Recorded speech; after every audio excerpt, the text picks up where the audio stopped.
রাজধানীর ঢাকার একটি ফুচকার কারখানা নোংরা পরিবেশে তৈরি হচ্ছে ফুচকা।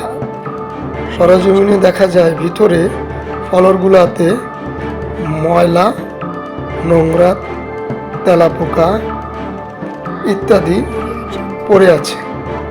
আরও দেখা যায় যে ফুচকাগুলা এমনভাবে মাটিতে রাখা হয়েছে যা খেলে স্বাস্থ্য ক্ষতি হতে পারে। অথচ এগুলা তোয়াক্কা না করে ভালো মতো পরিষ্কার জায়গায় না রেখে নোংরাভাবে তৈরি করছে সুস্বাদু ফুচকা।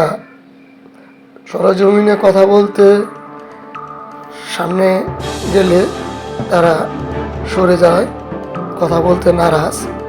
এক পর্যায়ে